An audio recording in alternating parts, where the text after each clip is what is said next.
Kitab Suci Tipitaka, Sutta Pitaka, Kudaka Nikaya, Jataka Volume 1. Penerjemah Handayani. Editor Paula Kelana. Penerbit Indonesia Tipitaka Center Medan 2019.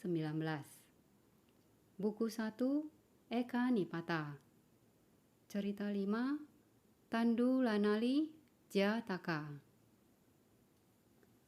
Kisah ini diceritakan sang guru ketika berada di Jetawana tentang Thera Udai yang dipanggil Sidungu.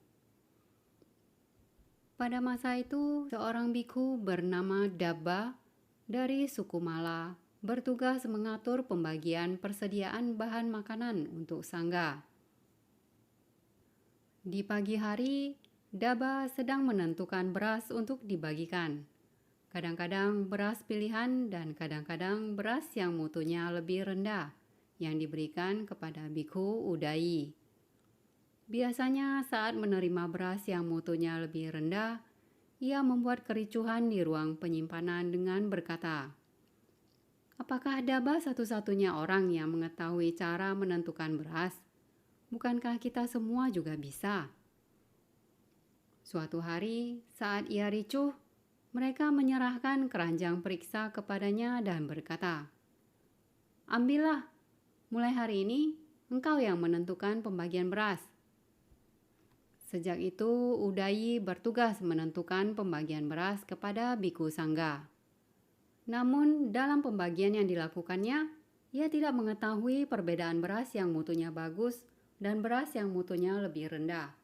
Ia juga tidak tahu biku senior dengan kedudukan apa berhak mendapatkan beras dengan kualitas baik maupun beras dengan mutu yang lebih rendah. Karena itu, saat menyusun daftar nama, ia tidak mengetahui kesenioran kedudukan para biku. Akhirnya, saat para biku mengambil tempat, ia menandai lantai maupun dinding untuk menunjukkan pemisahan siapa yang berdiri di sini dan siapa yang berdiri di sana. Di kemudian hari, lebih sedikit biku pada tingkatan tertentu dan lebih banyak biku tingkatan yang lain, di mana dengan jumlah yang semakin sedikit, tanda itu semakin menurun. Dan untuk jumlah yang bertambah banyak, tandanya juga mengalami kenaikan. Namun Udai yang tidak mengetahui tentang pemisahan itu, membagikan penentuan beras hanya menurut tanda lama yang ia buat.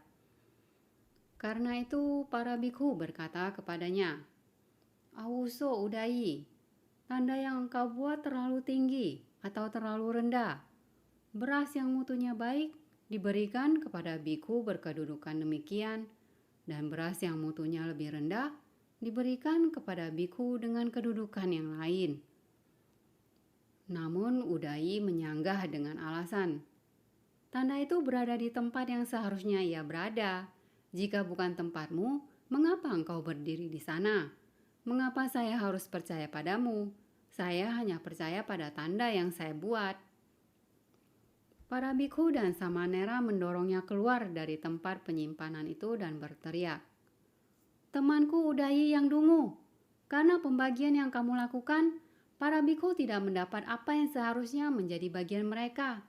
Kamu tidak cocok untuk melakukan tugas ini. Pergilah dari sini."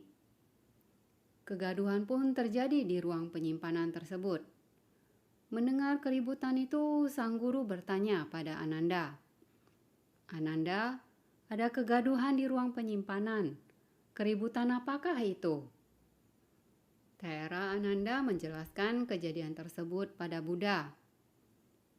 Kemudian Buddha berkata lagi, "Ananda, ini bukan pertama kalinya kebodohan Udai membuat ia merampas apa yang menjadi milik orang lain. Ia juga melakukan hal yang sama di masa lampau." Ananda kemudian meminta Bhagawan menjelaskan. Maka sang Buddha pun menceritakan hal yang selama ini tidak Ananda ketahui dikarenakan kelahiran kembali.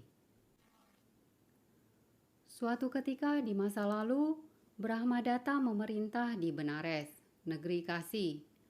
Pada masa itu, Bodhisattalah penentu harga barang di kerajaan. Ia biasa menentukan harga kuda, gajah, dan hewan-hewan lainnya, permata, emas, dan barang-barang berharga lainnya. Ia juga bertugas membayar barang-barang kepada para pemilik barang dengan harga pantas yang telah ia tentukan. Tetapi raja adalah orang yang tamak, dan ketamakannya menanamkan pikiran demikian padanya. Dari cara penentu harga memberi nilai, cepat atau lambat kekayaanku akan habis. Saya harus segera mencari penggantinya. Raja membuka jendela dan memandang keluar di halaman istana. Terlihat olehnya seorang lelaki dengan tampang yang dungu dan tamak melintas.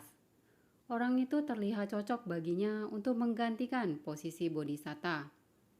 Raja memanggilnya untuk menghadap dan bertanya apakah ia bisa mengisi jabatan itu. "Oh, tentu bisa," jawab lelaki dungu itu. Maka lelaki dungu itu ditunjuk sebagai penentu harga untuk melindungi harta kerajaan. Setelah itu, dalam menilai harga gajah, kuda, dan hewan lainnya, ia menentukan harga sesuka hatinya, tanpa memedulikan nilai barang yang sesungguhnya. Namun, karena ia adalah penentu harga kerajaan, harga ditetapkan sesuai dengan apa yang dikatakannya, tanpa bisa dibantah. Pada saat itu, datanglah seorang penjual kuda dari utara membawa 500 ekor kuda bersamanya. Raja mengirim penentu harga barunya dan menawar harga kuda milik penjual kuda itu. Harga yang ia berikan untuk 500 ekor kuda itu adalah senilai 1 takaran beras. Kemudian ia diperintahkan untuk membayar penjual kuda itu dan membawa semua kuda ke istal kerajaan. Penjual kuda segera mencari penentu harga yang lama, menceritakan apa yang terjadi padanya dan menanyakan apa yang harus ia lakukan. "Berikan sogokan padanya," kata mantan penentu harga itu, "dan tanyakan pertanyaan ini padanya. Melihat harga kuda-kuda itu hanya 1 takaran beras, kami ingin tahu berapakah nilai dari 1 takaran beras itu. Bisakah Anda menyatakan nilainya di hadapan raja? Jika ia mengatakan bisa, maka bawalah ia menghadap raja. Saya juga akan berada di sana nantinya." Segera setelah mengikuti petunjuk Bodhisatta, penjual kuda itu menyogok penentu harga baru dan menanyakan pertanyaan tersebut kepadanya. Setelah penentu harga baru itu menyatakan kemampuannya untuk menjawab pertanyaan tersebut, ia pun dibawa ke istana. Bodhisatta dan para menteri mengikuti mereka. Dengan penuh hormat, penjual kuda itu berkata, "Paduka, saya tidak mempersoalkan harga 500 ekor kuda adalah senilai dengan 1 takaran beras. Namun saya mohon Paduka menanyakan pada penentu harga kerajaan, berapakah nilai 1 takaran beras itu?" Tanpa mempedulikan apa yang terjadi di waktu lalu, raja bertanya kepada penentu harga baru, "Penentu harga kerajaan, berapakah nilai dari 500 ekor kuda?" "1 takaran beras, Paduka," jawab penentu harga baru. "Sangat baik, temanku. Jika nilai 500 ekor kuda setara dengan 1 takaran beras, berapakah nilai dari 1 takaran beras itu?" "Senilai seisi Benares beserta wilayah sekitarnya," jawab penentu harga yang dungu itu. Dengan itu, maka kita tahu bahwa setelah menilai kuda-kuda itu seharga 1 takaran beras, ia menerima sogokan dari penjual kuda untuk menilai 1 takaran beras setara dengan seisi Benares beserta wilayah sekitarnya. Luas Benares hingga ke dinding kota adalah 12 yojana, sementara luas kota dan wilayah sekitarnya mencapai 300 yojana. Akan tetapi, lelaki dungu itu menilai seluruh Benares beserta wilayah di sekitarnya yang begitu luas hanya setara dengan 1 takaran beras. Mendengar hal demikian, para menteri bertepuk tangan dan tertawa terbahak-bahak. "Kami senantiasa berpikir," kata mereka sambil mencemooh. Tanah dan daerah kekuasaan tidak dapat dinilai harganya. Namun sekarang kami tahu bahwa kerajaan Benares beserta rajanya hanya bernilai 1 takaran beras. Benar-benar penentu harga yang hebat. Bagaimana ia bisa mempertahankan jabatannya begitu lama? Namun ia benar-benar sesuai dengan dambaan raja. Setelah itu Bodhisatta mengucapkan syair berikut ini. Berapakah kiranya nilai 1 takaran beras? Mengapa? Seluruh Benares, baik dalam maupun luar, begitu pula dengan 500 kuda, walau sukar dipahami, persis senilai 1 takaran beras yang sama. Setelah dipermalukan di depan umum, lelaki dungu itu dibebas tugaskan dari jabatannya, dan raja mengembalikan jabatan tersebut kepada Bodhisatta. Setelah meninggal, Bodhisatta terlahir kembali di alam sesuai dengan apa yang telah diperbuat. Setelah menyampaikan urayanya dan menceritakan kedua kisah itu, sang guru mempertautkan kedua kisah tersebut dan memperkenalkan tentang kelahiran itu dengan mengatakan, Udayi yang dungu adalah penentu harga yang dungu itu. Saya sendiri adalah penentu harga yang bijak itu. Sabe sata bawantu suki tata.